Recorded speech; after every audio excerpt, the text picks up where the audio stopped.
Hey everyone, Anthony here with Bangin Beers Podcast. If you look at the table, you see something a little different. We officially got 4 microphones. We got to test them out the other night at McNiff's, actually yesterday. So when we air these are going to air in weird spots now because of adding another episode to the show and doing all this stuff. So so we're going to be airing this. I don't even know when this is going to go. Maybe we'll do like Saturday, Sunday shows or something, or put it in a Tuesday because there's nothing going on a Tuesday. Like there airing. You go. Yeah, so we'll throw it on Tuesday. So we've actually added another Bangin' Beers to the lineup for a couple weeks, maybe like for 2 months, because we are so behind on beers. We have so many between my fridge, the fridge in the back. Your fridge, we had to start taking. We had to and we have more coming in. I know. People giving us beers all the time, which is awesome. Like I'm super appreciative of it. And I think this other show is kind of cool because maybe like this style of show is more focused on just us hanging out and having beers, like Bangin' Beers started, and the other ones is more like the guest spot beers. Yeah, like definitely. This is like us hanging out again.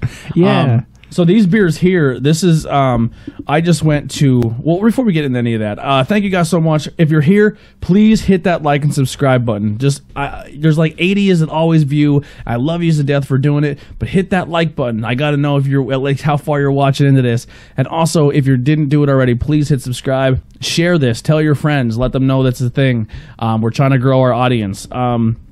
We have so much cool stuff coming up, man. These microphones are going to be a game changer for us. Oh, definitely they are. We tested them out at McNiff's. It was a loud bar. There was a lot going on, and it was beautiful. It sounded really good. Like I think the audio sounds really, really good. So let's get to what we're doing here tonight. So this is the episode 3 Floyds, a Fathead, and a Bangin' Beers podcast. Yeah, so I'm coining it. Yeah, three. Well, I don't know if I can get all that in there, but it'll be 3. It'll definitely be 3 Floyds and a Fathead. So when we were in Indiana, I said, man, what is the, well, first off, we get there and it was a long, long drive, and we finally get to Indiana. We're about maybe 10 minutes away from where we're going to be staying. Yeah. And we pull up in this gas station, and my head kicks in like, oh shit, we're not in Pennsylvania anymore. I can probably go on that gas station and get beer. Yeah. I wonder if they have craft beer. Yeah. I want to try something out in the state of Indiana. Mm-hmm.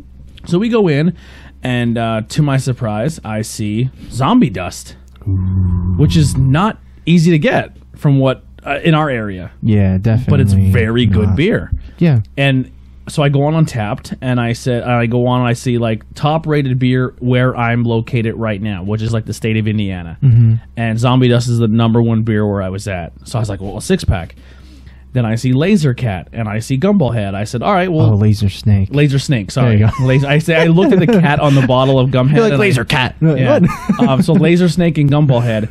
So I was like, all right, cool. We'll get those 3, and then that could be like a 3 Floyds episode. Mm-hmm. Oh, shit. In the fridge, there is a can of Fatheads. We have another one to do. Sure thing. Yeah, I'll tell my story quick. It's an orange can. So then on the way home... So then on the way home, if need be, we can add another can to that. Maybe we'll end with a full can each or something. We'll figure it out.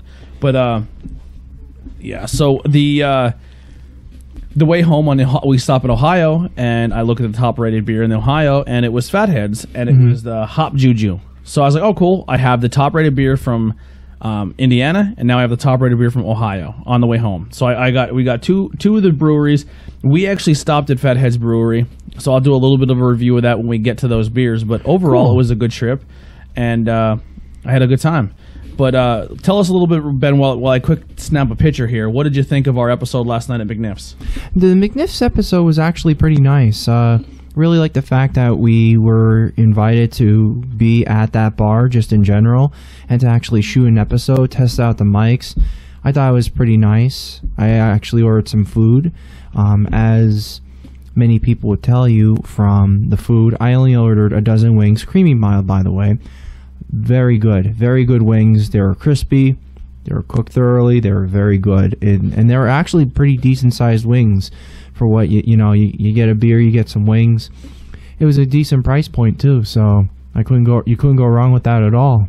So here's what's happening to me right now. I'm getting Snapchats from my friends in Florida.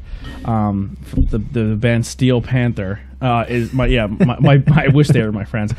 Maybe one day they will be. But Maybe. my buddies from Crowbot are they're on tour right now with Steel Panther, which is probably one of my favorite bands. And I'm just getting Snapchats because they're hanging out stage right. And they're just showing me videos of the closest thing I've ever seen to Steel Panther ever, and I'm looking at my phone like ready to cry, but I'll get to see Steel Panther and Crowbot next Saturday, so I'm really, really excited. Well, this Saturday, because I'm gonna air this Tuesday, but so if you're watching this is a Tuesday, this Saturday coming up, I will be there. I hate the fact that this is really, really low here. Like I don't like that at all. Check. I mean, it's loud. It's loud in my head, but like this is just terrible sound. Like not terrible sounding, but it's just not as loud as I want it to be. Oh well, whatever. I'll take care of it in post. I got you. Yeah. Yeah. So So I'm really, really pumped, man. Like, but all right. First beer. I poured us the Gumball Head. Yeah. So this is Gumball Head from 3 Floyds. Let me go ahead and get this open up on Untapped here. Yeah, I'm gonna do the same as well. I actually uninstalled like a shit ton of apps in my phone. I hope I didn't accidentally. Ben, talk. Oh no! Oh, that's okay. So I actually sampled Gumball Head on Tornado Tag, and I really liked it. It was a little bit different. It was, if you didn't really want something hoppy, but you just want like some easy drinking overall, this was definitely one that you should definitely break out and share with your buddies, pretty much. So, oh yeah. So let me just see here. Joey Fatone was on stage with him.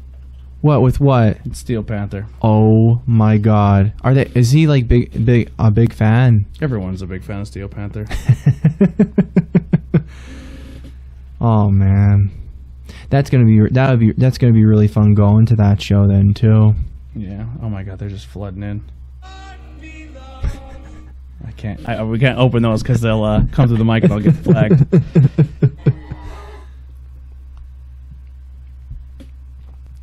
What are you doing? I'm sorry, I can't. Can't contain it. I can't, dude. It's fucking. I'm so excited. Yeah. So mine's my Untapped is installing now. So read us the profile of that beer. Oh, I'm rating it right now. Hang on. Oh, you're rating it. You fucko. Just fucking read it. I am being a goof. No, I'm not being a goof. You're being a goof. Hoppy. No, not hoppy. Light, smooth, and sweet. So you had it on Untapped. What did you think of it? No, I had it on Thursday. I thought it was pretty good. I thought it really tasted. Again, it was like something that you didn't want. If you didn't want anything with hop, but you just want something like a little bit just smoother drinking, yes. Gumball Head is exactly where you need to be when it came to it. Because so it is a wheat beer, American pale wheat. It's a wheat ale brewed with white wheat and dry hopped, and a hand-selected hops from the Yakima Valley. Thank you. Bright, refreshing with a lemony finish. It's actually an overall 4.0 beer. It has 140,000 check-ins, which is insane. 13 of my friends reviewed it, all giving it about a 4 for the most part. I gave it a 4. A lot of people really liked it. That's an absolute fair score. What did I give it? I don't think I reviewed it. I just tagged you on that too. Yeah, I did not. See, I've had this, but I didn't review it when I had it. This is so if you're looking for it locally, it's saying that the Craft House in Minersville has this. It. Yeah. They actually have Laser Snake then too when I picked it up. Yeah, cool. When I got the porter and I got that other beer for Brian. Yeah. They actually had Laser Snake. They had a few of them. They even had the Dunkin' Donuts Harpoon Porter Stout. Yeah, they had it in a few cans. Craft House got a lot of cool shit. Yeah, I didn't want to pick up a whole lot. Yeah, but, you know what I mean? Expensive. It can get like that. And we have enough beer. Yeah. Yeah.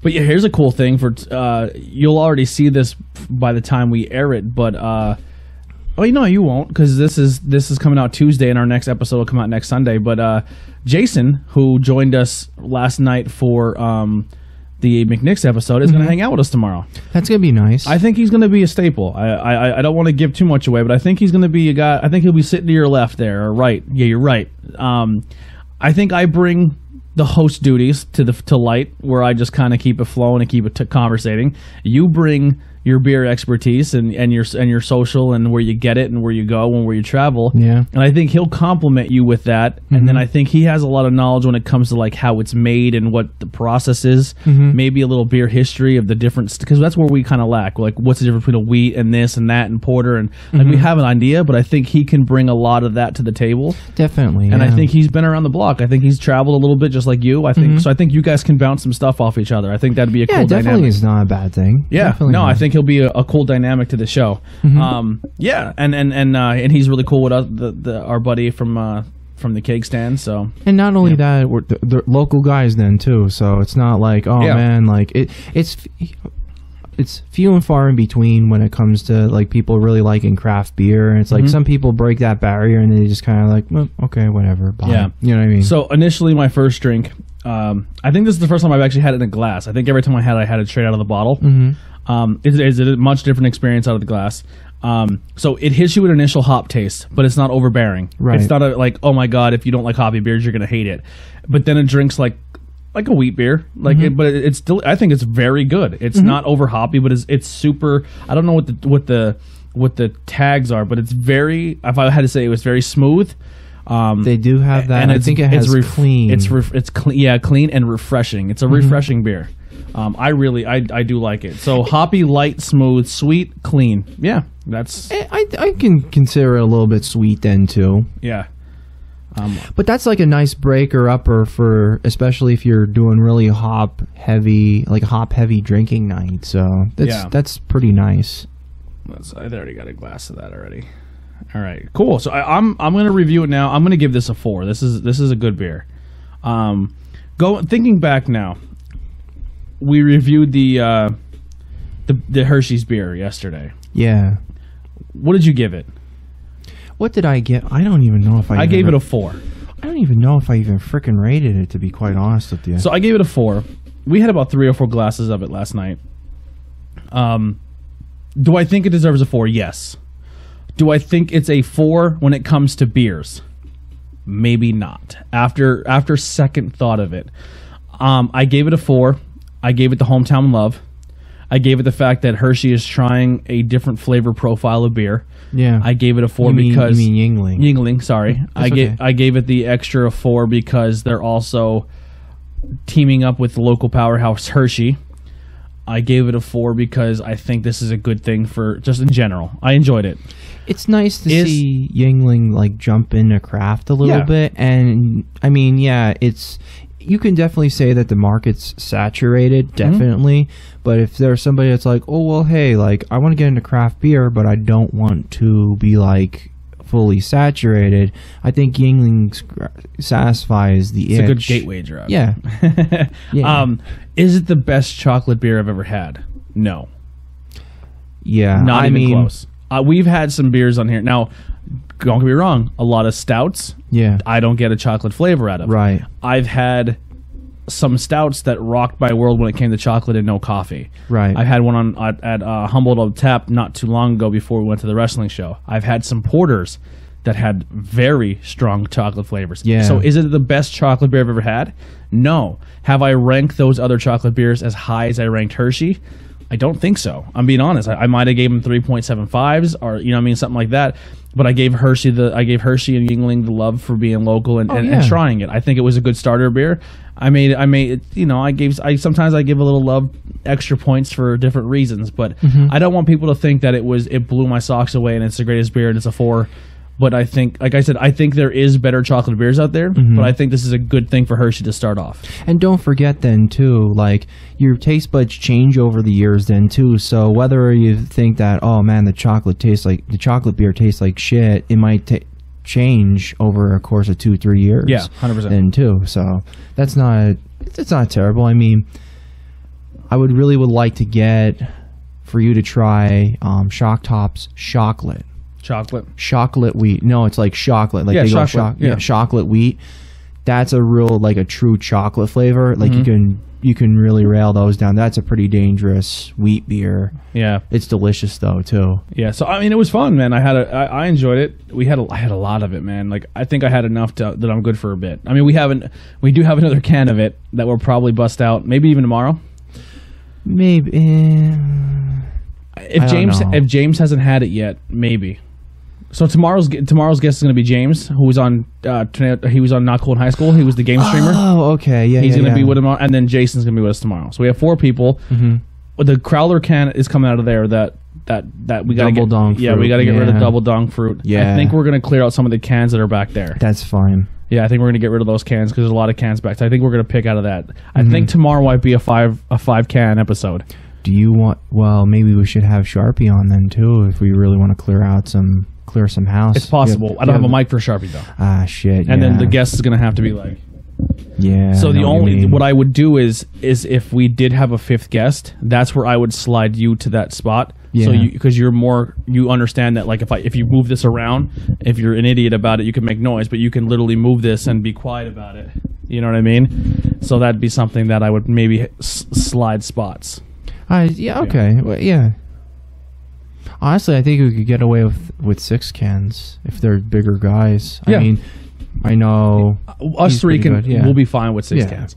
Yeah, and then we'll just do light pours with him so he doesn't get super smushed. Nope, that'll be fine. Definitely be fine. Yeah, man. And then McNiffs did request us back. They actually want us to do our Oktoberfest episode there. That's gonna be wild. Yeah, so that's interesting. So there's some guests that we might tell people like, hey, don't come to my house this weekend. Come to McNiffs. That's where we're gonna be meeting. I do know of possibly 2 other bars that we're in talks with.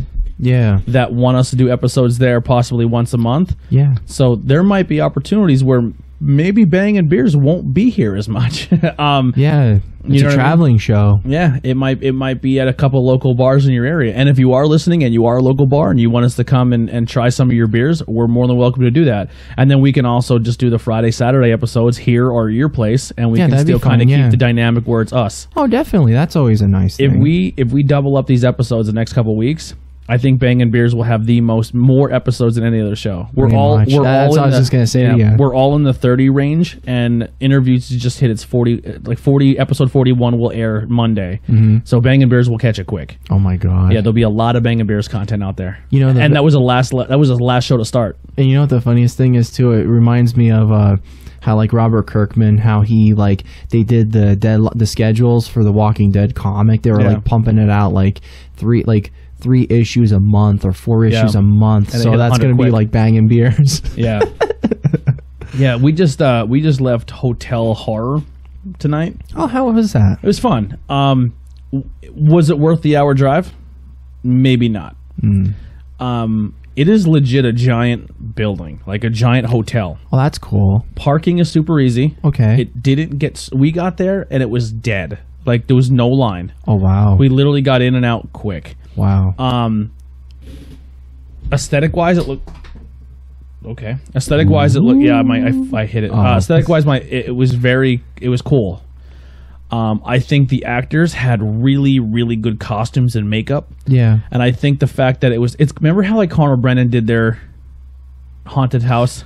Well, I never went to that one. Oh, you didn't go in? I never went into that one. So imagine that. I know that like you, Scott, and a whole bunch of you guys went. Yeah. So the best way I can describe it, it was like if you were to walk around Connor Brennan, like it had that feel where you literally felt like you were in a hotel. Like you would go up a flight of stairs and you've seen all the doors and it led you through like different rooms. Yeah. So it was really, really cool in that aspect where you felt like you were in a hotel. Oh, that's cool. And then they would just do up a couple rooms. So like you went all the way up to the attic and then all the way back down. Oh, wow. And you did like a giant loop through this whole building. And then they had another section of the building that was like a separate side attraction. So they made one big building and 2 attractions out of it.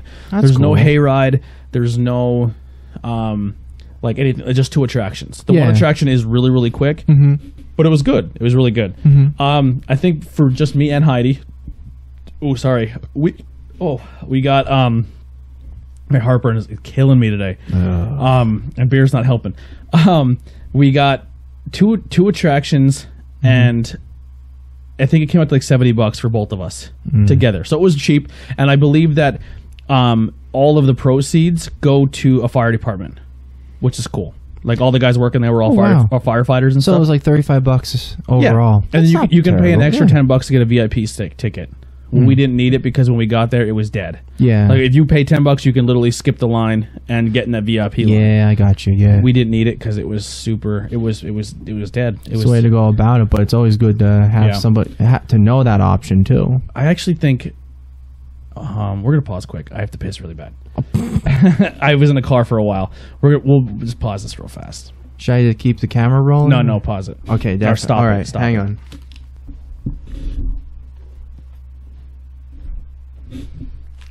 All right. Yeah, the good thing of having multiple guests is that I can just get up and take a piss. But when Yeah, it's that's just good. when it's just us two, I can't do Yeah. that. But spoiler alert to people. Yeah, humans pee. I'm a man. I pee. You know how girls say I don't poop. You have a bladder the size of a walnut. Oh my god. Oh my. We went to Dairy Queen on the way home too, and I got a giant blizzard, and I got a cookie dough on, and I got no ice cream. It's like they opened a pack of cookie dough and just stuffed it in my cup. Like I was eating more than I was eating. Like I was eating cookie dough more than ice cream. I had to throw it away. It was too much. It was too much. Yeah, I would have eaten that. Oh my god! It was literally a pound. A pound of cookie dough. It was too much. I wanted ice cream. Like I wanted ice cream with cookie I dough. gotcha. Yeah. It's too much. If you had been like, "Yo, Ben, eat this," I would have been like all over that shit. It was too much. It was way too much. And I'm a guy who can house some ice cream. All right, so Laser Snake, not Laser Cat. This is on the cuff of a 4-point beer, 4.0 beer. It's a 3.95, 50,000 check-ins. Once again, that's impressive. That's a lot of beer. That's 7 friends check-in. It averages 382. I'll give you first pour here. Sure thing. Give you a nice little. And that one I didn't even check that one in either. So I kind of like, as one of our other friends, it's like, oh well, why can't I log all these beers in that I had before in? Oh well, you got really fucking hammered. You know what I mean? If you I did a lot too. Or you know what happens too? Like we get caught up in shows, and I'm like, I just didn't check it in. I don't care. And then I look back, I'm like, oh man, like I should have done that. Well, you know what? I think that the whole tagging system really helps out with that then too, because both of us are having it. You know what I mean? So if I tag you, you'll be like, "Oh shit, Ben got 100%. it." You know what I mean? Pretty good over there. I'll take the rest of this one. I'll do one more schmutzer over here. Awesome. All right. This is where normal shows would actually edit all this junk out, but I like it to keep it raw and clean and pure. Keeping it raw. Oh, Keeping yeah. it pure. I'm the hormone monster. I watched all the episodes of that, and that took a little bit of a different turn than I expected. I didn't watch it yet. So I'm not going to spoil anything. Laser Snake is a good old-fashioned Indian pale ale brewed with special Bavarian hops that give it a laser snake and its smooth, non-filtered appeal to all craft beers and a micro enthusiast. Slightly, not really the haze, but like you can barely see through it. Barely. It's like, yeah. So I don't understand this. It says total 68K people have tried it. 68,000. But it says I think they were locked 50K in. check-ins. Mhm. I don't understand that. And then monthly 1,026. 26.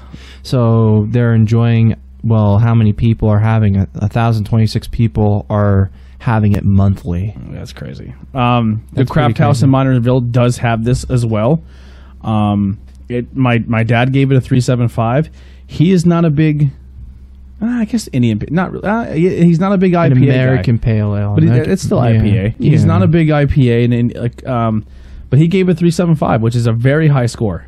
Yeah, I feel like that the American pale ale really is a little bit smoother versus your India pale ale in the sense that like you don't get that huge hop bite overall. Yeah. So he when he drank this, I remember him talking about it at Notre Dame that he said with the check-ins he didn't get fruity. He didn't get fruity at all. So this is hoppy, smooth, clean, light, and fruity. Now I didn't get fruity on that either. But then again, we had Gumball. I do. Head. I get a little bit of the citrusy. Yeah. On the tip there, I get a little bit. Is it a 4? All right, so we gave Gumball a 4. Mm-hmm. Is it a 4? It's good. It's a very good beer. Yeah, it's so good. Gumball's an all-day beer. This is an all-day beer. I mean, I mean, really, if you think about it, you have the three Floyds here. I mean, you can alternate in between of those all day. Yeah, 100%. If you really want to, and it would still be good overall. You can have two of the same beers, and if you alternate, you're always going to get a different. It's not like you're mixing two different beer. You're gonna get sick of it, right? Yeah. It's not gonna. They're not gonna clash, and I'm gonna really see with the zombie dust, because I know we had that with. I think we had that with Big Jer, didn't we? We've had this first time. We've had this twice now. Yeah, you gave me 2 bottles of it. Yeah, because we did it with Big Jer's episode. Yeah, that's crazy. You remember that stuff? I couldn't tell you what. Yeah, because we did the blackberry peach for his episode then too, and then we did the zombie dust because we were like, yo, you want to try some beer, get you introduced in a way. Yeah, that was a pretty wild episode. So what would you give Laser Snake? Okay, I would definitely give it maybe like a 3.5 just because. Really? Yeah. I'm flirting with the 4.375. I want to give it the 4. I think it deserves a 4. I think it's a 4 beer. Like if I was out somewhere and someone. All right, now here's the thing. You walk into a bar, or you walk into the craft house, right? And you're like, all right. And they have a 6-pack of Laser Snake there, and they have a 6-pack of Gumball. What are you getting? I think I would go with the Gumball Head. I would too. I would go Gumball Head. Oh, if it came to these two, I would go Gumball Head. Yeah. All right, that made my choice. 3.75. I would definitely say like Laser Snake would be an obvious introduction to crafts if you really wanted to go about it. If you really wanted to go. I think if you're not a fan of the super hop, because Laser Snake is much more hoppier. To me, I'm like getting like. I think Gumball is a lot smoother, and you have less. Like, so if you're like, I hate hop beer. Yeah. I think I would say go Gumball because it's a wheat beer. No, I mean I'm going with it in the sense that like if you like the hoppier beers, and if you had to go between like. If you had to go between like Laser Snake or Zombie Dust just to get a little bit of that hop introduction, I would definitely go with Laser Snake as a introductory. If you want the hoppier beer, go Laser Snake over Gumball. Yeah, to be determined when it comes to that. All right, so we'll try to. Yeah, I didn't even log this one in either. So, all right, I gave it 3.75. 3.75. Yeah, that sounds like that's a fair assessment for me. Like 3.5, 3.75. Yeah, it's not bad, but it's not like piquing the interest for me. You know what I mean? Is there any beer news that you want to talk about? Anything you've heard about, or?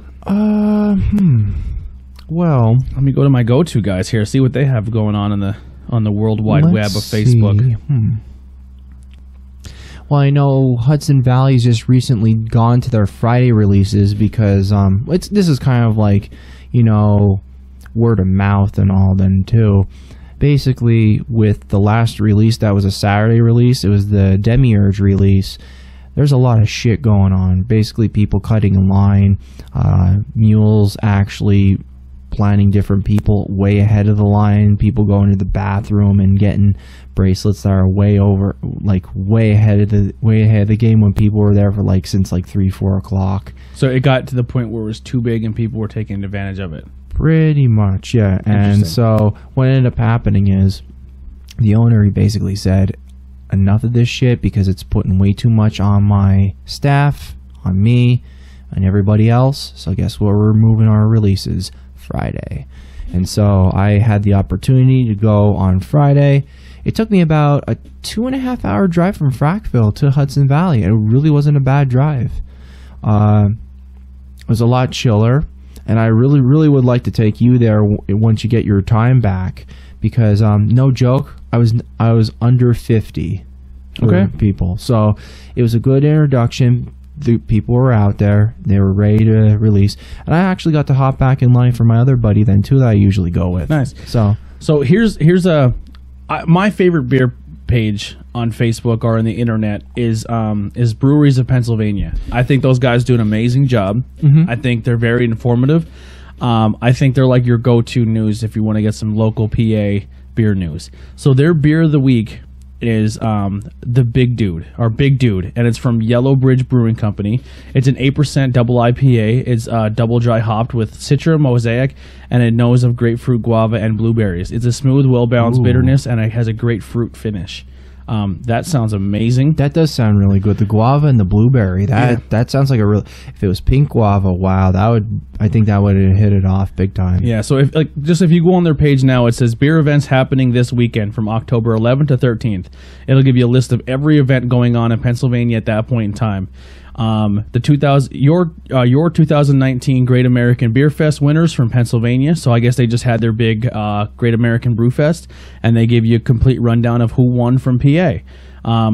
So let's say so here's some gold winners. We'll go through this. Some gold winners. New Trail Brewing Company won with the Lazy River Pils for category Contemporary American Style Pilsner. Okay. Church Brewworks. Beer was Pious Monk Dunkel, won gold in German style dark lager. The 2SP Brewing beer, the Russian, won for gold for an imperial stout. So that's a German style dark beer, imperial stout, and a contemporary American style pilsner. 3 Pennsylvania breweries took home gold. That's pretty wild. And the Great American beer for festivities is from what I was told is fucking huge. It's supposed to be amazing. It's supposed to be really, really large. And let's see. It would be a lot larger if Bangin' Beers were on it.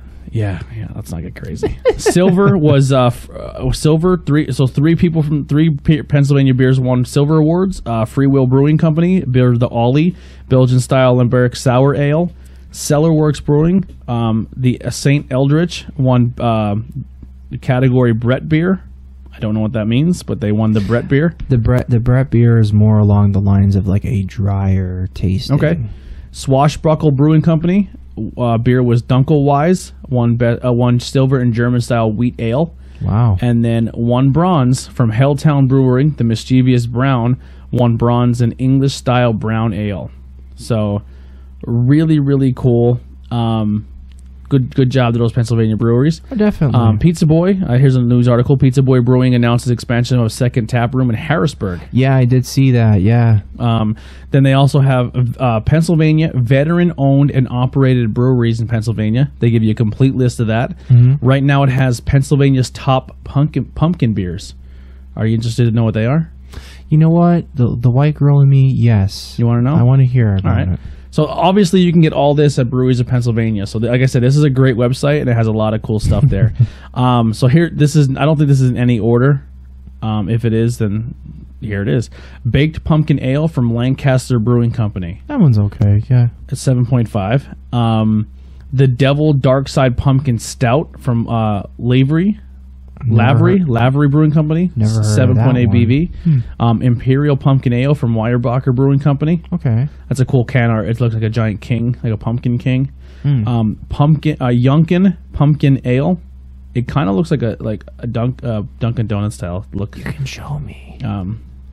Okay, I never saw that can. That is from Mayunk Brewing Company. Manayunk. Manayunk. Okay, thank you. All right. Punkless Dunkel. This is awesome can art. It's like a crying pumpkin. Oh wow, yeah. That's help me out here. Nishami. Yashamini. Wow. The Chamonix Brewing Company. Hooked on phonics. No, I never got hooked on phonics. That's what they review as the top 5. But like I said, man, that page is awesome. Go check those guys out. I think I have the links below. Yeah, and I actually follow their Instagram then too. They're great. That's a pretty wild Instagram on there too. They do a great job. Mm-hmm. They do a really, really great job. They like I said, man, they got everything going on when it comes to beer in the area. So hey, speaking about that Brewfest, I was jokingly saying that make it larger with Bangin' Beers, and you're like, I wish. Yeah. I'm not even gonna shit you on this. So there's this one. We'll eventually get there. Well, well, let me just explain this. So, out of the woodwork, I usually follow some like Instagram influencers on Facebook. Are you talking about booby girls? Yeah, booby girls. Yeah, and this one girl's like 19 and like slapped together. I mean, what I mean by slapped together. She's not 19. Because she wouldn't be a beer girl. No. Just you gotta hear me out. You gotta hear me out. But this girl literally slapped together like what's Instagram? Abigail Morris. She's on Instagram as a beer girl. No, not a beer girl. I'm kind of deviating away from it. Okay. But I'm going to make a point. I'm driving the point. Okay. So this girl slapped together, big boobs, big butt. I mean, pretty much everything. But she was at New York Comic Con, and I wanted to get her picture with her. Well, I didn't get to do that. And so she was posting pictures on her story, and I'm like, yo, I was there. I wanted to get a picture with you, but I was with my Sinister Six, cosplay, right? So not even... Oh, she's a thick girl. She's 19. Thick girl, it's on. But Jesus Christ. But anyhow, like I said, slapped together, right? Well, Jesus. Yeah, I mean, yeah. It's right up your alley. You're a Buckeye. But anyhow, not even 5 minutes, she actually liked my photos. Oh, yeah? I'm like, no shit. I couldn't believe it. I'm like, wow, that's pretty nice. Jesus Christmas. That, and there's this other girl that does cosplay with she was just saying about how the Evil Dead, how they were then too, and like how she wishes that there was more content. I'm like, oh, I said the same thing too. Ironically, she messaged me on Instagram too. Oh, yeah? So hey, small little shit like that, hey, it may happen, man. It may happen. So I don't know if a booby girl that cosplays is going to get us into the American Great Brewing, but if that's your dream, we'll go with no. But anything can. No, my point is anything can happen, and anything does happen. That's what I'm trying to drive at. All right. I don't know where you were going with that, Ben, but point being, once this podcast going along with the way that it's going, I mean, people are hearing about us. Hey, yeah, that is true. People are hearing about us. We are gaining some steam, which is really nice. We're coming up on our first year anniversary of the show, and we're up to we're almost at 850 people on Facebook. That's not terrible in the slightest. It's not really translating over to listeners. Yeah, but I think it's just more. Here's what our page has done so far. Mm-hmm. Our page, for the most part, if we say this bar or this location has a beer, people go to it to go get it. Oh, definitely, yeah. So people aren't really listening to the show, but they're following our page for content. Oh, freaking right, yeah. You know what I mean? So that's a good start. You know what I mean? Mm-hmm. We tagged a lot of different bars and said, hey, let us know when you get stuff in, especially when it comes to craft beers. People they look to us to see where they can get stuff. And it's nice knowing that, because some people want to try this, some people want to try that. You know what I mean? And ironically, zombie dust. Ironically enough, what's a really cool thing then too, I'm actually looking at ciders, trying to get a cider episode rolling. Oh Jesus, I don't know if that'll happen this year. I'll be honest.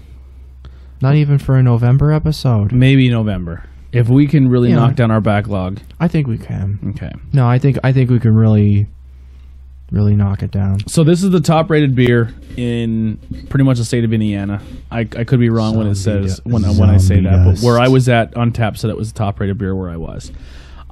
This beer, this is now probably the third, fourth, fifth, sixth time I've had this. I've had this a lot because I enjoy it as much as I do. It is a very, very good beer. Yes. And it's rightfully so as one of the top rated beers. I rated it first time I had it, I gave it a 4.25. I had 17 friends check it in. It averages a 4.22. Everyone checked it in at 4.36. The average 189,000 check-ins. This is. I mean, through Floyds, you fucking killed it when it comes to this beer. A intensely hopped, gushing, undead pale ale with one and only recite after the zombie apocalypse. Recreate it with a marvelous friend of the comic industry. With our marvelous friends in the comic industry. Doesn't really elaborate on that.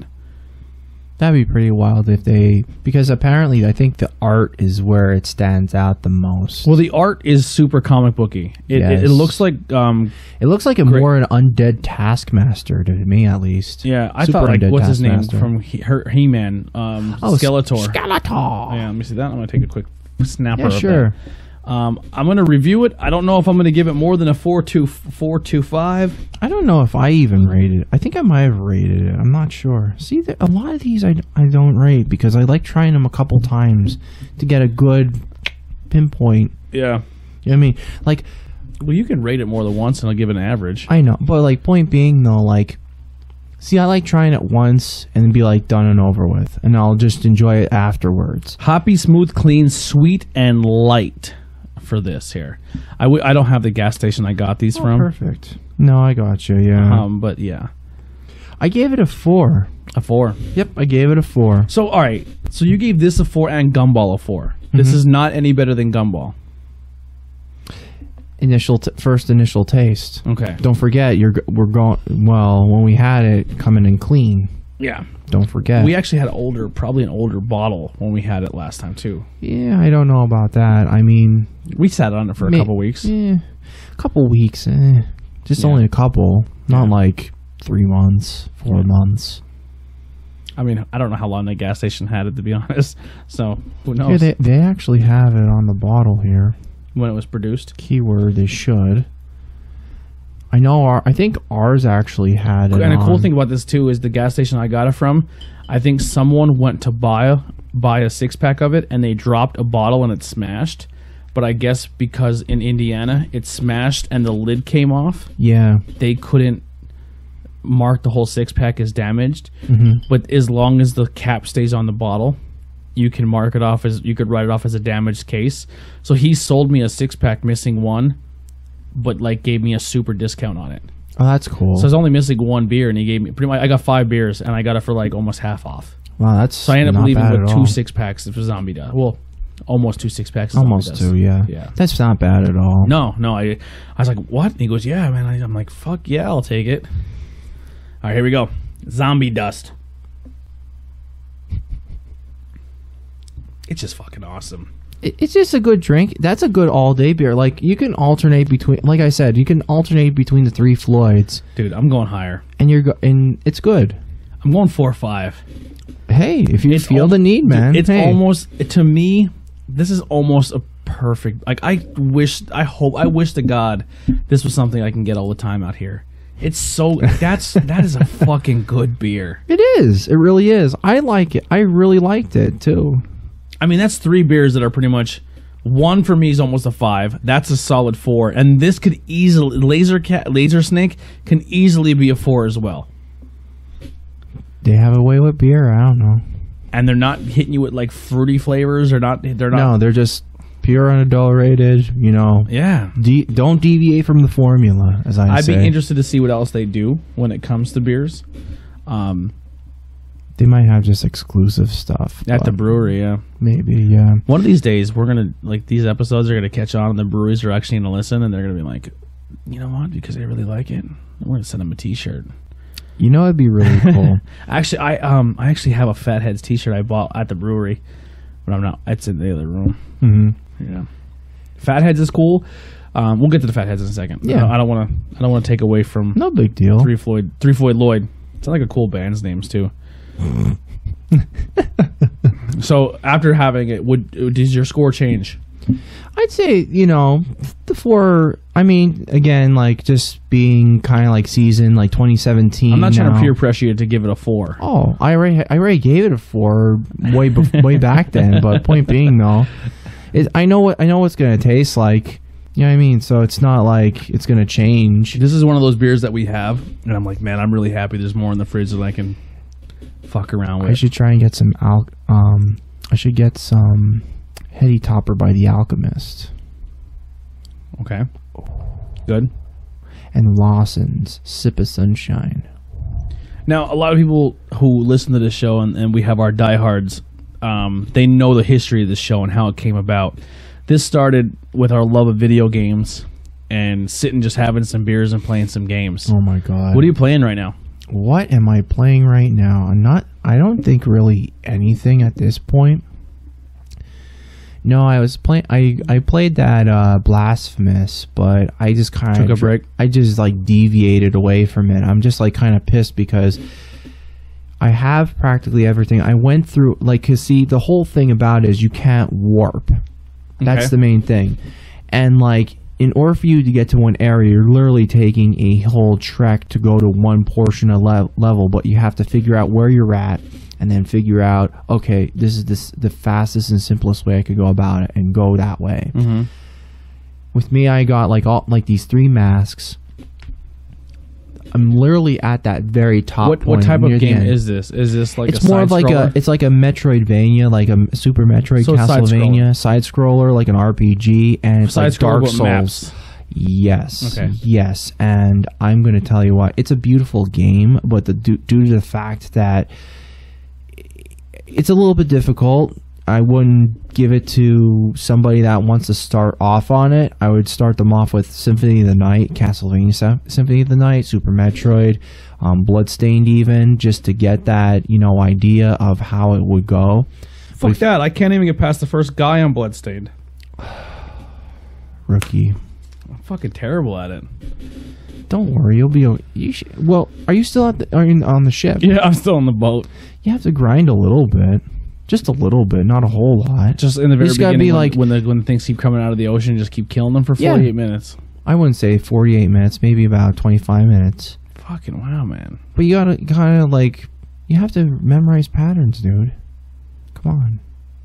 It's crazy. I don't know. I'm gonna try it again, but I don't know. Man, I'm giving it a shot. man, come on. So I once you get through there, then that's when you can kind of start grinding a little bit more, and you can start really getting into sinking your teeth into it, because then that's when you can actually make better weapons, because when you kill certain monsters, they usually drop certain stuff, and that's when you can actually really get into it. It's really sink your teeth into it, and that's what I really liked about it overall.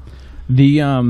So I'm a pretty, when it comes to like pop culture stuff, I'm normally your over positive person. Like, it's hard for me to say like I fucking hate something, because I respect I respect the fact that I don't make what they make. So for me to say like, you're dog shit, this game is terrible, it really has to be terrible. Yeah. That being said, I purchased Tom Clancy's Breaking Point, and I think I hit my breaking point. I got to the point where I tried to hide behind a tree, and my character tried to cover to the tree, because it has an automatic cover system. So anytime you're standing next to a wall, it just automatically covers to it.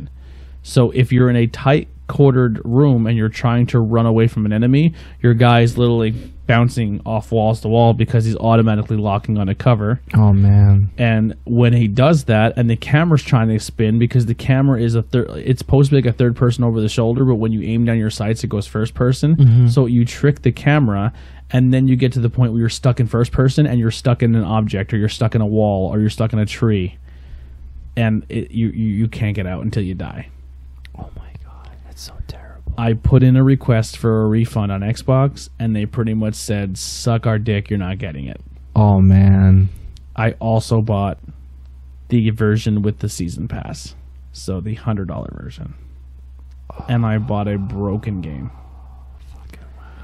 That's so terrible. I'm a very pro Ubisoft guy. I know they make broken games. I know that going into it. But because I'm a fucking sucker for Assassin's Creed, and I'm a fucking sucker for Tom Clancy, and I'm a goddamn sucker for like The Crew and all those other kind of games, I still buy them. Yeah. And this is the first one where I'm just having a horrible experience with it. Yeah, you got ham-boned. Yeah. I mean, I'm not going to give up on it, because I know they're going to patch it and eventually fix it, but it's just, it's not Wildlands. Wildlands was a really good game, and I had a lot of fun playing it. This is not the same thing to me. I'm really disappointed in it. But yeah, that's like Batman Origins, where basically there's this one fight with Deathstroke. Deathstroke's fight was hard as shit, because they put that shit right into you in the beginning, and if you don't memorize your moves, that fight can take you a long time, because you couldn't do it twice, or something. You can't hit him with the same thing twice, so you literally have to get very creative. And if you don't know the buttons or what you're doing, that boss fight can take a long time. And like and then like the thing is, like, I could see like if there was something going on with that. They said Deathstroke is harder in the first 30 minutes of the game than in the last boss of the game. I don't know how true it is. I didn't get that far. I never beat Origins. I've heard of it. I never really got into Origins, but I've heard horror stories about it. You know what's weird about Origins 2? Killer Croc in 2 video games has a certain look. and then you see him in Origins, and he looks completely different. Oh yeah, Like they went with a completely different art style. yeah, because the studio, it wasn't Rocksteady Studios. It was like Warner Brothers Canada or something like that. But they use the same Batman. They use the same Joker. They use all the same character models for everybody else. Wow. Yeah. That's kind of like eh. But I thought that Rocksteady was actually going to do a Teenage Mutant Ninja Turtles game. Yeah, but now it's kind of being leaked that they're coming out with another Batman game. I wouldn't, you know what, after like with people bitching and complaining about the Batmobile stuff. I didn't mind it. Some people were like, it was way too much. Again, Andy that was another one. Andy hated it. All right, spoiler alert. If you're here to watch beers, I'm sorry, we're going to get nerdy. But this is the episode you're going to get with me and Ben. This is... Okay. But supposedly the new game is going to be the Court of Owls. If you don't, That's going to be nice. If you don't know who the Court of Owls is, we're School County, and we're getting beers in, but they're kind of like the Illuminati. So the reason they're owls because owl is a top predator against a bat, and they all wear these white owl masks, and they're kind of like a rich family, but they're kind of like a secret society type and they thing. have their own Batman called Talon. Yeah, and he's pretty much they have numerous versions of him because they're pretty much undead dudes, like undead armies. Like there's 1,000 Talons. Oh, wow. And the only way you can stop them is by doing something where they have like a certain chip in their tooth, and you have to pluck it. Like you can knock him out, but he'll resurrect and come back and keep coming after you. And he's super trained. It's really cool. I like that. Well, one of the very few villains from Batman, he actually has his own comic series in too. I actually picked up the whole like first run of like his like stuff. Talon? Yeah, like his own like self-published title, like his own like short story. Yeah, it's pretty wild. I'm like, shit, I like that. Maybe they have a main Talon, but I could have sworn when I read that series, I thought there was a bunch of them. There might be a whole bunch of just like Court of Owl people, maybe. No, they have a whole bunch of different guys in Talon suits. Now, that was when I really wanted to I got into kind of sort into the New 52 Batman. That was really good. The Greg Capullo, Greg Capullo story, and people were like, shit, get on this right now. I stopped at the flower guy when he fought the... Oh, Mr. Bloom. Yeah, I stopped there. And I'm not going to lie, like, they had some really cool... Like, I was actually invested into that series, the New 52 Batman. And the cool thing about that series is they kind of did some flashbacks, some older stories. Like, they did Death in the Family again, and they did a whole series, and they did, like, Year One again, where it was, like, beginning Batman versus a experienced Riddler. That was really good. Like, it was a good series. It was a really good series. I felt like that they made it fresh without... changing everything, without rehashing a whole lot, and kind of like being like, oh well, this is Killer Croc, this is what happened to him, or like, oh, this is what Batman did way back when, but we're gonna tell you it again anyway. It was like they were just like, look, people know this shit. It's kind of like the spider bite for Spider-Man. It's like, we know Peter Parker got bit by a spider. You never have to tell that story again. Shut the fuck up. I want to rock and roll. And like, even like even at that time, the Doctor Strange, that one Doctor Strange series in like 2015, 2016, they were just like, okay, like they told you a little bit, like, okay, I'm Doctor Strange. I got into an accident. My hands got fucked up. I learned magic. I didn't know his backstory. Yeah, his hands get fucked up because he was a surgeon.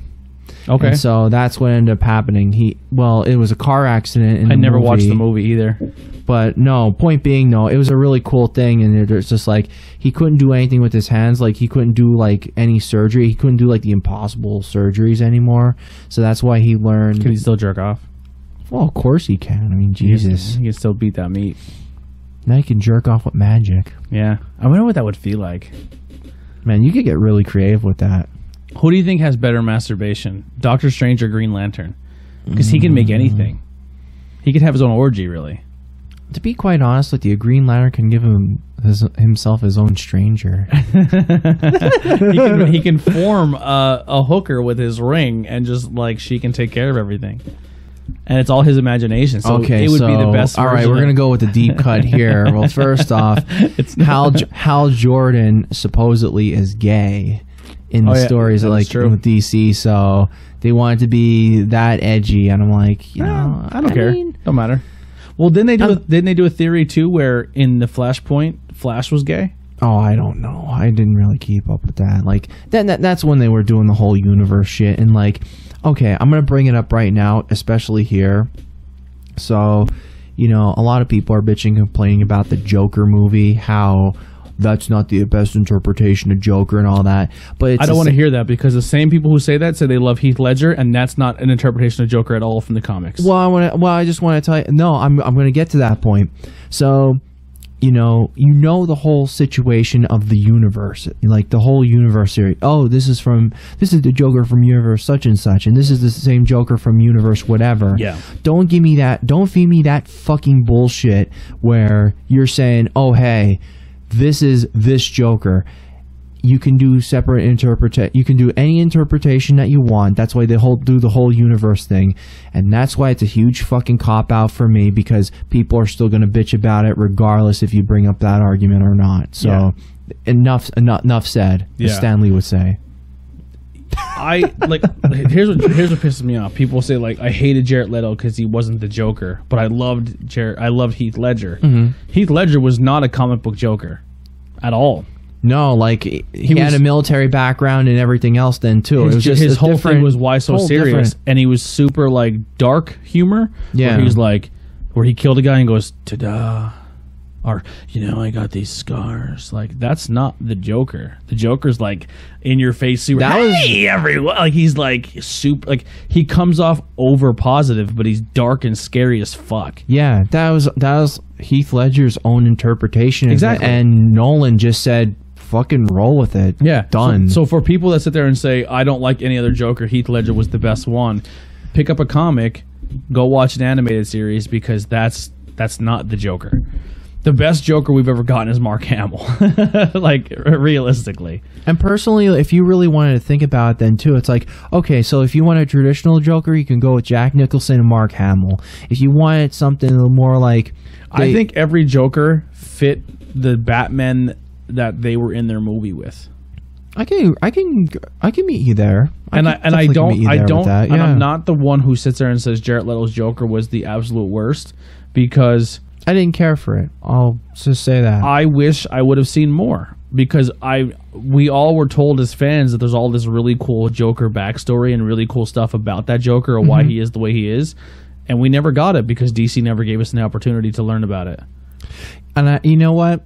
If that was the case, like at first I didn't, and I mean, you can say it anyway, because personally I think DC, they're just known to be like, okay, well, we'll let somebody do the whole thing and then change the whole thing last second. You go. Because we're getting too much backlash because we're not making a Marvel movie, because you're not Marvel. Just don't do it. Yeah. Just let it ride. I'm shocked that the Joker got as far as it did without getting rewrites. I'm being honest. I think people had a fight for that. Yeah. I think like the director and everybody else, and like now Mark Maron, he's also on the Netflix show Glow. He's a comedian then too. Okay. And he basically defended the shit out of that movie, being like, if you can't make people don't like and it, everything else, people don't like it because it hits too close to home and what's going on in our world. There's people with legit mental illnesses, and it's saying it glorifies mental illness that those people can all harm people. Not really, no. But here's the thing, like, people are sick in our world, and there's people out there who don't get treatment, and there's people who can fall off the wayside, and yes, they can hurt people. And it sucks for them because they'll get prosecuted, tried, get murdered, and killed, but realistically, we let them down as human beings because we didn't help them. Yeah, and like we're really gonna get a deep cut in here then too. Like look at all the school shootings and everything else then too. Like, people, do I sympathize for someone who gets an AK-47 out of their parents' closet and goes to their school and blows down every student they can find? I do not sympathize for that. No, but do I understand? Yes. As someone who was picked on, bullied, harassed, beat up every single day, was made feel like I was inferior, who was made feel like I feel wasn't like shit. And not only that, as someone who has coached youth, someone who has been around the youth, someone who has worked with children, I don't give a shit if you're a teacher, and this is not a knock at teachers, but this is just the blatant truth. If you're a teacher, a parent, a guidance counselor, a sports athletic coach, someone who just works with kids or around kids, you can look at a child or a kid in high school and say, they're not having a good go. Especially if you're someone who's in a classroom and you watch definitely. that. You know how many teachers sat there and watched me get picked on, but they just didn't say a word? You know how, like, thank God, I have a very decent mind state, but if I was someone who was struggling with some stuff and I got fucked with as bad as I did, I'm not saying I would have, but I can understand why they get to the point where they break. Yeah. You literally feel inadequate as a human being. And being in that mindset then too, it's not a very good thing. You don't feel right, you know what I mean? Like, and like the fact of the matter is, if you're getting picked on every day and you're dealing with minutes, days, hours, weeks, months. And some of those kids go home and get fucked with by their friends, and not just their friends, but they get fucked with by their family. They get fucked with by their and that's what makes it even worse. You can't go home and you have no place deal of peace. with that. You have zero Jesus place of Christ, peace. Yeah. Yeah. It's just like they're just perpetually going through it. And it's like the only thing that they could do is just sleep. And that's only 8 hours. You have about 16 more hours to deal with all that shit. Yeah. Then too, wake up in the morning, deal with your family, then go home with the dog shit people, and then come back home to potentially dog shit parents or, family. And then it was a terrible experience. It's fucking taxing. When I used to go to the intermediate school, there was a couple weeks there where I would say the best way I could describe it, I was being hunted because I was in a situation where I was picked on and I didn't tell, but I had someone who did tell, and the person got in trouble, and it got to the point where, because you told, we're going to kick the shit out of you. Now, I was on the east end of Money City. I lived on the west end. You know how scary it was walking out of the school every day and trying to... You were basically like the Warriors. I had to... the premise of the Warriors every day. I had to find a way home so I didn't get jumped by a bunch of kids. Jesus Christ. And then all of the kids who I thought were my friends were watching me leave so they can tell the other kids because they wanted to watch me get beat up because it was entertainment to them. That's and kids are still going through that kind of shit. Like, and I'm not saying like this is not a woe is me. This is just, if you're listening and you are an adult and you have some kids, or just teach your fucking kids to fucking be cool to each other, man. Like, it's really not worth it, because most of the kids that fucked with me in school, like, they're not shit now. And just being honest, and I'm not bashing. Like, like this is what I did, and they might have went through the same experience too. Yeah, and like, wow, that was moral of the story before we get back to our beer here. We're drinking beer and talking about... This is a deep cut, man. Like, hey, we talk about different shit, and we have to bring it up. So all right, so have you tried this yet, the blueberry? I don't think I actually had it at all, to be quite honest with you. All right, so when it comes to blueberry beers, what has been your favorite one you've had so far that sticks to your brain? What, out of the 5 here? No, blueberry beers. Oh, boy. Okay. Definitely one I can say, and you're gonna hate me for this. Hudson Valley Root and Branch collaboration. That's a sour. An outstanding contribution, has the most straight up blueberry profile ever. Okay. I mean, Should Have Had Her in Custody was a very good blueberry beer. That's a good one too. I'm only gonna rule those out because as a sour beer, I feel it's easier to get the flavor profile into those. But blueberry is a little bit difficult to actually is to brew with in general. My favorite blueberry beer I've ever had is Snitz Creek. Their blueberry beer is phenomenal. What was that? It's just a blueberry. I don't know what it's called, but it's their blueberry beer. I would have to. I definitely want to try it. I might have had it, but I will have to revisit it, because it's just like you never know. Because like, see, I just want to kind of explain to everybody how I rate it. Like, I go one and done, but at the same time though, sometimes when you get beer in cans, like when they're freshly canned, like that's why we sit on them for a little bit, because they might be too green or whatever. Because when I started this whole journey in 2017, I had a strawberry rhubarb like milkshake, or like strawberry rhubarb IPA with, you know, strawberry rhubarb, milk sugar, and it was just an IPA. That beer tasted like a regular fucking beer to me the first day that it came out. And people were just like digging it. And it was like 20-degree weather, then 2 on top of it. Because that was when like you got there. It was like 2. It was even earlier way back when. Like 1 o'clock, 2 o'clock, you got there. And people were actually investing money in the tents just to fucking drink the whole time. And that was at Susquehanna Brewing Company. It took me an hour just to get there. And I was just like, it was such a nice route just to get there from 81 on. It was like you never know. And that's why I kind of got exposed to Conky Dong and all this other stuff. But point being, though, that beer you let sit for 2-3 weeks, and no joke, everything settled and everything tasted so much better. You tasted more of the strawberry, you tasted the rhubarb, you tasted the creaminess of the milk sugar. Everything just fucking clicked. And it was just like, I'm going to give it a wild fucking go and let it go for a year for the beer. And believe it or not, 75% of the taste was still there. I even did it for 2 years, was about the same. Nice. Which is fucking nuts for a beer. When I first had this beer, I had it on Sorry draft. to deviate No, it's from cool. there. I had it on draft. And when they serve it to you in draft, they put blueberries in the beer with it. Oh, that's a good. That's a good they thing. they threw some blueberries in. So your initial sip, you're like, wow, this is really, really strong blueberry. And then my dad's like, after I swallowed the blueberries and I just had the beer, it wasn't as strong. And I was like, all right, get the fuck out of here. Like, how strong is a blueberry that's sitting in a beer that it's going to hold that much flavor? And I ate the 2 blueberries, and my God, they were the strongest blueberries for like they were like, ooh, like they sweetened me up. Mm-hmm. Like it was like eating a sour blueberry. It was like there was a lot of, and they were delicious. They were really good blueberries. Mm-hmm. So they had some really fat, fresh blueberries when they were in that beer. Fathead blueberries. They were fathead blueberries. When I ate the blueberries and then I let it sit for a little bit and then I had more of it, I was like, okay, it's not as strong, but it's still a very good blueberry beer. I would definitely say, like, if you wanted to get introduced to it, yes, this would be a definite great It's kind starter. of like last night when we had the Yingling beer and they served it with you with a Hershey Kiss on a stick. And normally, did you get one with like that? I did not get one like that. I got one with kind of bummed now. I got one with a garnish straw with a Hershey Kiss stuck in the end of it, and they stuck the garnish straw in your beer.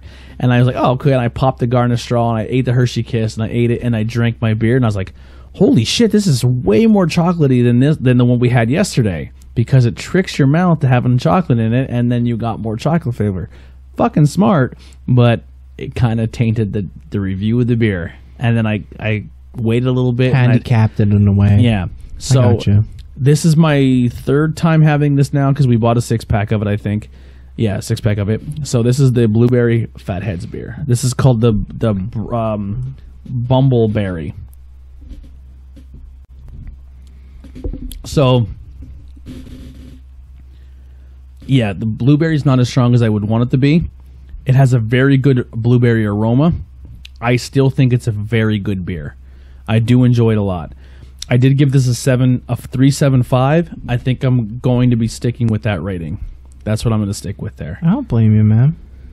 Now, the cool thing about Fatheads, from a marketing standpoint, they have a logo of this very chubby Italian-looking dude with a mustache and a pair of like Blues Brothers glasses.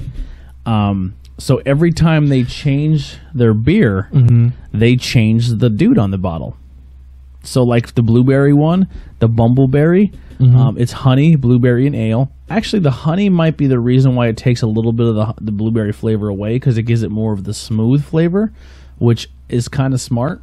But he has like little alien airs on them, kind of like, what's her name from Guardians? Oh, Mantis. Mantis, yeah. So every time they have a beer, they kind of changed the dude's look a little bit on the can.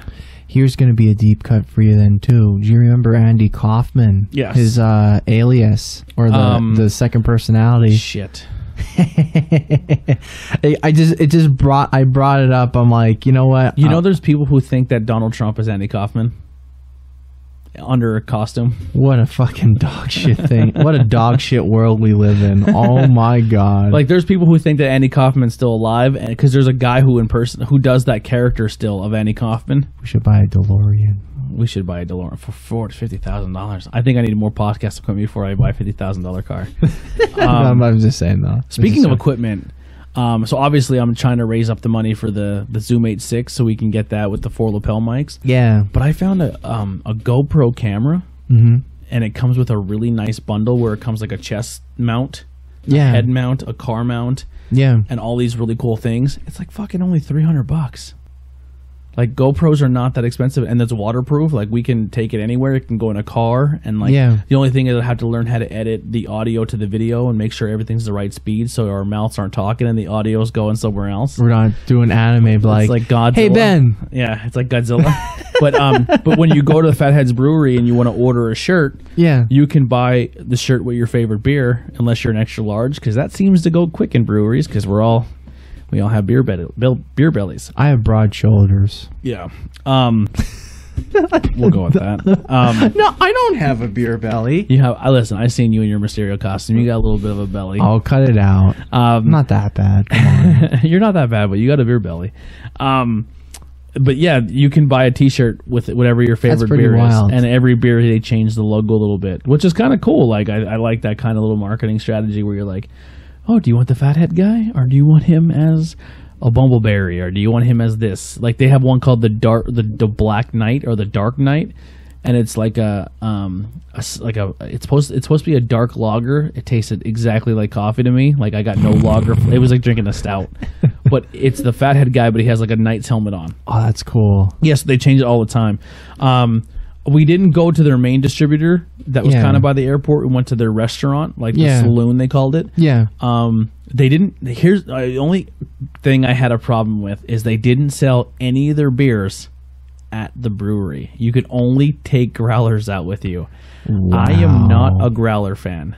I just don't think they last, and they don't. Especially if someone like me who likes to do this show, where I'm like, I'll buy a 6-pack and I'll sit on it for a week or two and let a few of my friends try it. You know what I mean? I can't sit on a growler like that. Yeah, that's and I don't drink enough to drink a full growler by myself in one night. Now, like, look at it this way: like, a growler would be good, you know, for that same day or the day after. I'm gonna buy a growler and then I'm gonna go to a party and we're all gonna have the growler. Yeah, like, I would always drink, like, I always go to Marley's and get the Pack Dog peanut butter for wrestling pay-per-views. Yeah. Because I have 5 beers. I'm like, oh, I'm done. I'm set. Yeah. I'm good. You know 100%. What I mean? So I was kind of bummed that I could not buy, like when I walked in, I'm like, cool, I'll just buy a couple bottles here. I'll probably even do a mix of 6 because it's the fucking brewery. Could not do that. So do you know who his alias or his alter ego is? I don't remember the name.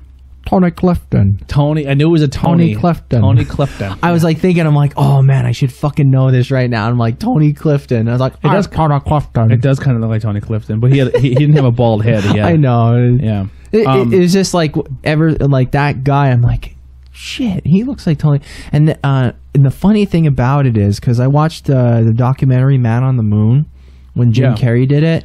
And the director, or like Andy Kaufman's one buddy, would be dressed up as Tony Clifton. Dead nuts, exactly like him too. Yeah, there was people who thought that it wasn't really his buddy, that it was still Andy Kaufman doing the character, that he faked his own death. Wow, what a fucking gimmick, man. Yeah. So you're gonna see on the Instagram page that I am drinking out of a Fathead's glass. I did not buy this at the brewery. I actually got this at McNiff's. Oh shit! They had a Fathead. They had Fathead on tap one time. Now we're in Pennsylvania. There's Ohio beer, so it's not that much of a stretch. But it was on tap. I don't remember what Fathead beer it was, but they had extra glasses, and they're like, "Well, this beer's not on tap anymore. We just have." I'm like, "Can I get a glass?" I like collecting brewery glasses. Yeah, and they're like, "Yeah, here, take one." So Journey hooked me up with a thing. It says "Chill out, man, have a beer," and it's the Fathead guy on it. I have a few stickers on the table. That's pretty wild. They were added to the group. But let me get this blueberry out of the way. A little bit of the blueberry. A little bit of the blubbly. A little bit of the brumbler, the bumble, a little bit of the bumble. I got something for you then too. What's up? So the Village Inn in Monterey City. I used to frequent there with a couple of my Monterey City buddies before I got to meet you, and so on and so forth. Who was your Monterey City buddies? Well, there was Christian Weber. Oh, I love that kid. Nick Majakis. I think I know him. Then Jim Kuzma. Yep. And then there was, I'm trying to think who the other ones. Jimmy Fetro was one of them then too. Fetro. That sounds really familiar. Big fat guy. I don't mean to say a big fat guy, but he was like a bigger chubbier guy. Yeah. And then there was, they called the one kid the Bumble. The Bumble. Yeah, the Bumble. And so if you order the Bumble at the Village Inn, it was like a hot sauce 151, like weird fucking concoction shot. And if you ordered those, you would get those for free. So when I walked into the Village Inn, that was the absolute worst time for me to get fucking hammered. I would order those and I get those shots for free, and then they put a $1.25 Coors Lights, which wasn't bad either. And I'm like, oh boy, here we go. It was a nice place way back then. It was pretty cool. Nice. But at the same time, though. All right, so this is the Hop Juju. This is our last beer of the night. This is what's that? Or is it? It is. It is going to be our last beer of the night. Okay.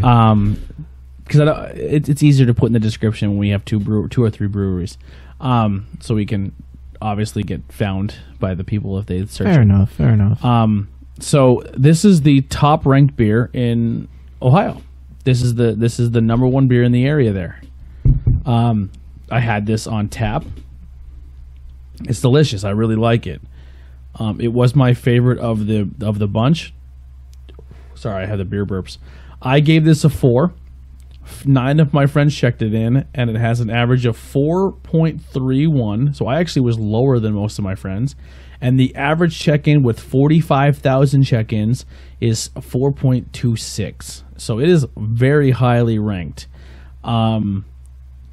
I don't see anywhere close that you can get this.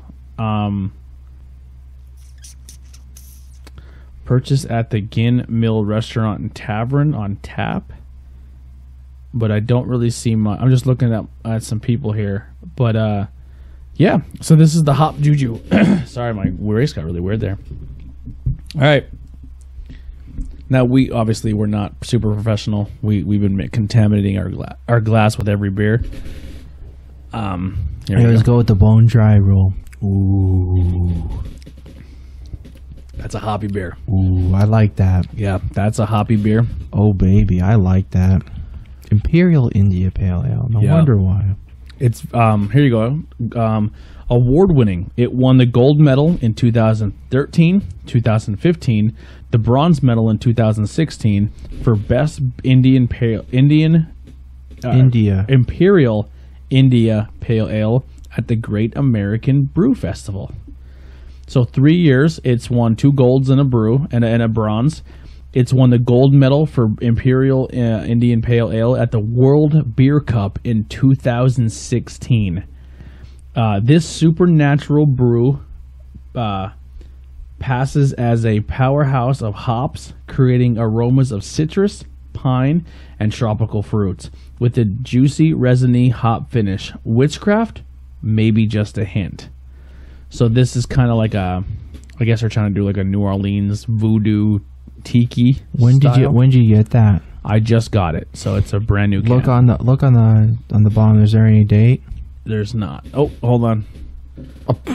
Canned 9/12. I guess that's I can't. It's all smudged. So it was canned last month?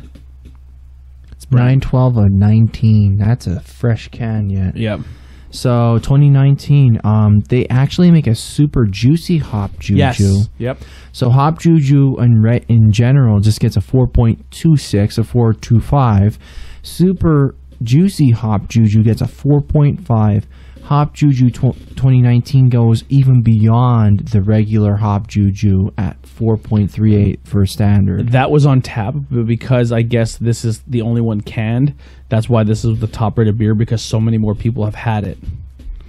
Wow. Yeah. This is fucking... When I was in this is Ohio, great. I did see a beer that we had at the movie theater bar that I almost bought just because that was the only other place I had it. I think it was a Great Lakes beer. Remember Nosferatu? Yeah. Yeah, they had a 6-pack of it. And I didn't get it. Dude, they had Nosferatu, I think, at Craft House. Did they? I think they did. It's a cool bottle. They had Great Lakes. I think they had Oktoberfest. I think it was. I have a Great Lakes Oktoberfest for our this fucking Oktoberfest episode is gonna be nuts. Yeah, 6 beers. We're gonna find out who we think is the best Oktoberfest beer. Yeah, and then all of a sudden, and what, 4 of them are PA beers. I would love for like breweries to be like, hey, we want to throw our hat in the ring, and then we're fucking drinking a whole case of fucking Oktoberfest. we leave just like, well, okay, okay. Like, yeah. All right, so what are you gonna give this Hop Juju? Wow, I think I might actually give it. Wow, I'm gonna give it one more go. I actually might up my score a little bit. I think that's actually gonna 4 or 5 for me in the can. Wow, I'm gonna go. That's a solid. That's just solid for being that well done. Yeah, that's a 4.25 for me. I went up from a 4 to a 4.25. And as you can read from the can, it says Supernatural Imperial IPA or a double, and it is supernatural in the sense that it came in a can and it was September 12th. It is past. It is literally a month old, and it's this good. Yeah, it's very well done. That kind of reminds me of Heady Topper. I really want to get some Heady Topper for this show. I really like trying getting different styles of beer and whatnot, and I think everyone, or especially you, Tony, I would love to get Heady Topper. The only thing that I would have to do, though, is this. Excuse me. So, after this episode's over, do you want to take a walk? Yeah, I can take. Where to? Compass Rose. Oh, Jesus Christ! Just for one beer. Jesus Christ. I will. I always thought about doing that then too, and be like, "Do you want to go over there?" And you're like, I kind of want to try the raspberry, the one that you had last night at the raspberry tart. Yeah, hell, it's actually pretty decent, especially with all the beers that we had. Yeah, I think it'd be a good ender. Pretty much, it would strip everything off. Yeah, good shape. But anyhow, we should have Heady Topper, but you have to do it in an actual, like, you have to drink it out of the can. It's specifically made like this. Here's the it's like there's stipulation matches in WWE. This beer has stipulations. It cannot go over a month. I had it over a month. The fucking thing tasted like a fucking malted gym sock. It really fucking was bad. Remember we had a conky dong like that. Okay, put it this way: Ugh. if you had a malted Heady Topper, oh my God, you'll never forget it. Ever since I traded like good beer for it then too the one time, because it was still at the Soul releases at Susquehanna Brewing Company. Where are they out of Heady Topper? Heady Topper, Vermont. Whew. And the funny thing is, like, they always can their stuff fresh. The guy is like, I always can fresh. You cannot have it within a month, or like if you go past 2 months, forget it. That's fucking gym sock all the way. You have to drink it out of the can, because that's the best way to drink it out of. Yeah. And they even say on the can, do not pour out of the can. That's really? How bad it is. Like, it's like a bullshit WWE match, but then all of a sudden, like, some people still fucking do the same shit different day. But seriously though, that's a good beer. It's like, imagine if you had a Miller Lite, but it was super hoppy, but you can drink it the whole way through. Okay. That's kind of like the best way I can go about it. This is my last question I want to pose to you. We're going to cut out of here. Mm-hmm. Local PA. your favorite brewery. Oh, Jesus, Tony. Why do you have to put me through these stipulations? Can we tell you mine? Go ahead. I've never had a beer from them I didn't like. I think I know where you're going with this. Okay, who do you think it is? Rusty Rail. No. I love Rusty Rail. Definitely a close second, at least. It is. It's a very close second. You know why this brewery beats Rusty Rail? Go ahead. Because when we met them, they're the coolest fucking dudes I've ever met. Rotunda. Rotunda is hands down my favorite brewery in Pennsylvania. And I'm gonna kind of clear the air a little bit. You seem super fucking welcomed when you go there. Oh, definitely. Like even the people that were hanging out in the bar, you're like, oh hey man, like oh you're like what are you doing? You're not from the area, like yeah. It's such a cool experience, man. And like the guys who run it are like super like yeah definitely come up. Like now that we have our mics, I definitely want to go there. Oh yeah, definitely. They had a little bit of an event there too. Yeah, and they have slushy machines. And the cool thing about Rotunda that I really really like. So for me, what I try to do on this podcast, not too far away. I mean, about an hour away, but not nothing. That far away. Yeah, it's nothing. What the cool thing about this podcast that I like to do, and I don't want to say cool thing, but the one thing I pride myself on when it comes to even the wrestling, our pop culture, or our beer, our interviews with everyday people. I don't care if you're doing the same style podcast I'm doing. And you want to help out. I want to promote other people. When you walk into Rotunda, they have a bottle of someone else's beer there. They have a bottle of their booze, Tattered Flag's booze there. They have Tattered Flag stickers of their other beers. Yeah, because they're also a distillery besides a brewery. Yeah, like they give love to other people and they show that respect. Like Abomination, from what I'm not mistaken, Abomination they brew out of their brewery, right? Well, that's a little bit of a different thing. They do through another like they do their own thing, and then this 12% project actually buys all their beer that they actually produce. But they do use their equipment to brew beer sometimes. I think so. I'm not certain about that, but like yeah, there is times where Abomination is there brewing beers at Rotunda. Yeah. Yeah, they have a connection. Well, I love Rotunda too because I like Rotunda. I love Abomination as well. I just like the whole monster thing. I have a bunch of their stickers all over the table. I need more. I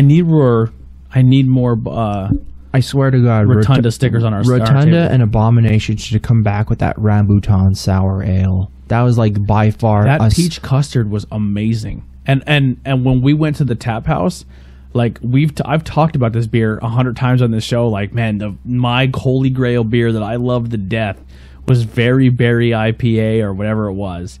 And it was actually a sour, and I didn't even know it. And I tried it and loved it. And then we went to the brewery, and as soon as I poured my glass, it kicked. And I was like, no. I'll tell you what, though, that Rambutan sour, like, I went with the Budwashers with that one, and we had it on tap. I got a growler filled up with it, and I'll tell you what, it was like what was that Sin beer they had? The new one that they had when we were there.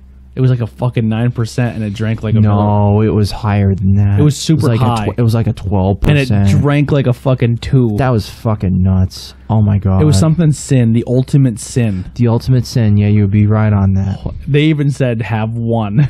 They're like, I was gonna have 2. I'm like, but whatever. You would have been smushed. Like whoop. But I'll tell you what, that Rambutan sour, I jokingly say whenever like Rotunda and Abomination make a collaboration, I'm like, fucking can that Rambutan sour, because that was that fucking good. It was like fresh. It was like legitimately made that day, and it was like drinkable that day. Like you didn't have to fucking sit on it, wait on it. I had it a month later, and it still tasted exactly the same. It was wild. Rotunda was the first place, too, where I walked. I mean, my first brewery was that day. Like, the first brewery I ever walked into was Trogs that day with the Budwashers. I'm so bummed that episode wasn't airable because the microphones I had were dog shit. Dude, it happens. I mean, like, we're only limited by what we have. And I knew from, like, when we sat down and did an episode, and the whole time I'm listening to my ears, I'm like, this is fucking terrible.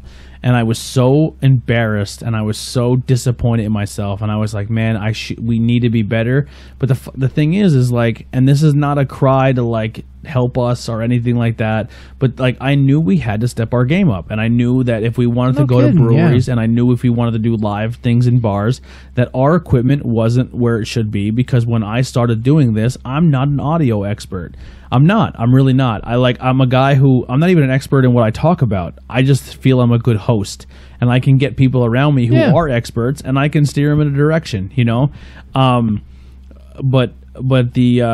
We went, and after that day, I made it a fucking point to get new microphones, and I'm very proud that there's 4 of them sitting at this table.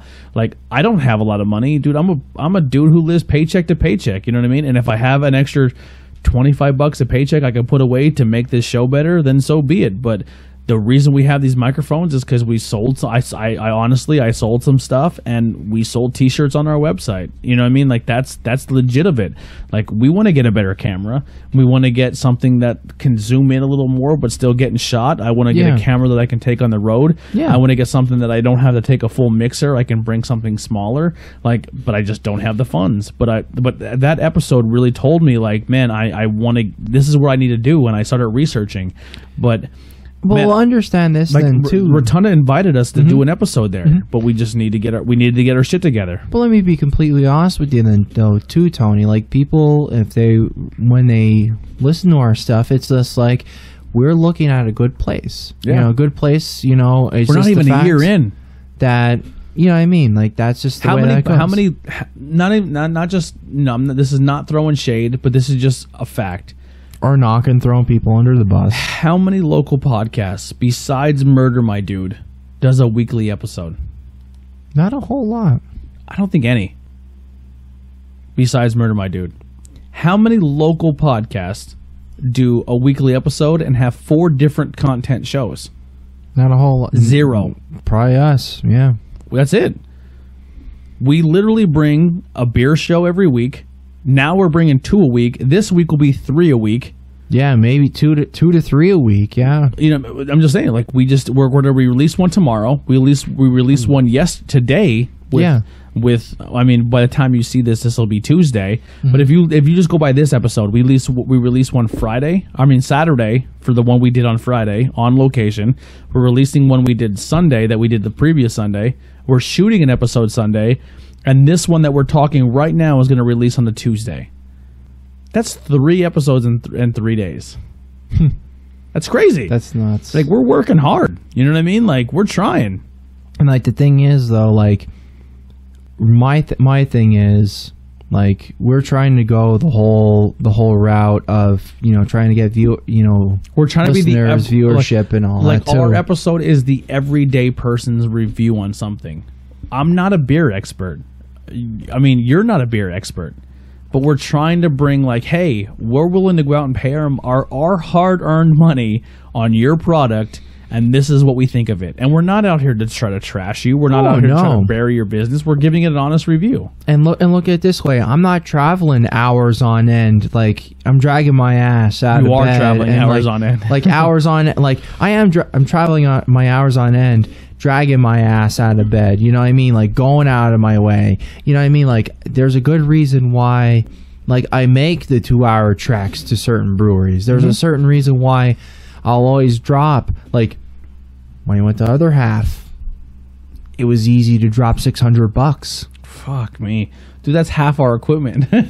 I'm not kidding you. I'm like, but the fact of the matter was that was like the 5th anniversary one. And then, like, it was always funny because, like, when I had the stickers and I had the coasters and everything else, I would just chill out, just have my Hudson Valley sitting there. I'm like, all right, you know what? If you want it, I want something different. I'm doing it for the show, and I'm going to appreciate you for dropping it for the show. Mm-hmm. And that's where we got our Jay Wakefield collab, that peach one. And I'm like, holy shit, this is freaking great. We're going to have another, to kind of really get everything flowing here, we actually have some good Equilibrium beer, or EQ beers, that are going to be coming down the pike. That's going to be coming about 2 to 3 weeks, because, spoiler alert, I kind of had one, and I think it should sit for about 2 to 3 weeks. I'm not going to tell you which one, but 2 or 3 weeks for their triples, all triples, 10.5%. And here's the thing too. I don't want to sound cocky when I come off saying that no one works harder than this, because I know there's podcasts out there that work just as hard as we do. Like, I know there's people who would do the same thing I'm doing. I work a 40-hour week job. On top of it, I'm probably putting another 60 hours into this show, doing 4 different shows, staying up till 3 in the morning, doing the editing, doing the video. I know that you say that all the time. You know what I mean? But like, we have support from other podcasts. Like, there's other brew podcasts that Ben has met who have shared their information with us, and and they work with us. Like, they talk to us. We hang out with, like, not hang out, but they share our stuff. We share their stuff. They like our photos on Instagram. Like, dude, I'm open to having any use on. Like, if you just want to call into this show, I know we can't sit down and enjoy a beer together, but like, call in and talk about your podcast, and we'll drink a beer, and you can drink a beer on your end, and we'll just do it. We'll meet in the middle, man. And the funny thing is too, like, about that, I was just gonna say, I actually ended up seeing my one buddy that I usually. Well, who's this guy? The beer man. I didn't get the chance to see Beerman D. Yeah, I didn't get to meet Dom. I didn't get the chance to talk to Dom ever since I got those stickers. And then who's the other guy that you met that you gave that you told him to do the cuvee? He likes all of our stuff. Dan the Viking. I call him Dan the Viking. Dan Bayer. Okay. And then he also has a whole bunch of other guys that was like the Bearded Dragon. They do a podcast called It's Just Beer Podcast. That's it. It's just beer. Thank you. And what they do is, now they do Sober October. That's how they always do it. So he's going through Sober October. We do not do that there. Now, I did it at one point or another. We tripled our intake on October this month. Don't worry, we covered you, Dan. Yeah. But anyhow, we kind of had made in a little bit of an agreement when it came to it. Like, I kind of established, I'm like, hey man, like, I'm getting these special type of beers, and I want you to have them. I'm gonna get them. Don't worry about it. You just have to get us some cool beers so we can review them then too, if you're okay with that. And they've been pretty good. And then, like, he even said to the point, he's like, do you guys want to come up to New York to do the podcast? And then I'm like, I don't know. Listen, I'm going to tell you right now, if you're listening to this show and you're watching, the second I get off on I don't have to work on Saturdays, we will drive up on a Saturday and enjoy the show. Fucking right. 100%. I'm kind of thrilled for that. I'm waiting for that. I'm waiting for that call. I'm honestly waiting for that call. If you want to follow them, I don't know exactly. I'm sure if you just type in "It's just beer podcast," you'll find it on any major platform. I'm not sure. It's just like a green like icon. And it has a beer. Beer stein. Yeah, they are on Anchor, so they're everywhere. Yeah. They're shout out to Anchor. Thank you guys. But it's Josh, Dan, and Uncle Dan, and it's called It's Just Beer Podcast. You can follow them on social media, and you can also follow them on Instagram. Very nice cool dudes. Yeah, very nice guys. I've dealt with them at the Hudson Valley releases. They are amazing. I like them. I just like their whole mindset. They're just regular guys. They're just it's just beer. It's kind of like with us. Like, yeah, we're getting really cool beer and all that, but you know what I mean? We're just gonna be like, hey, I like it. And if you search It's Just Beer Podcast, they are on Facebook as well. Mm-hmm.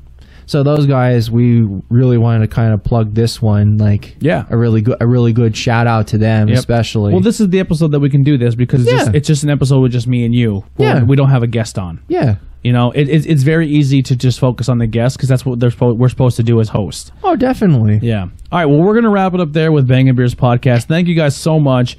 If you're looking for it, pretty much most of the stuff that we talked about, it is in the links below. Buy that merch. Buy that merch. Buy the fucking pillow. Yeah, Ben wants you to buy the pillow. And we have our cool Beer Hub shirt. You can go check that out. Oh, definitely. But thank you guys so much for the support. Once again, thank you to McNiff's. We love you guys so much. Definitely. The entire great hospitality, great food, great times, and more stuff to come there. They definitely want us back. We're going to do more episodes at a local bar and drink some beers, and they even said they're going to work harder to get more craft beers in there. That's excellent. So we can review them and do that. So awesome job. I love you guys to death. That's going to wrap it up for this episode of Bangin Beers Podcast. We'll see you guys next time. Did you just do You Can't See Me? You're fucking right, I did. Oh.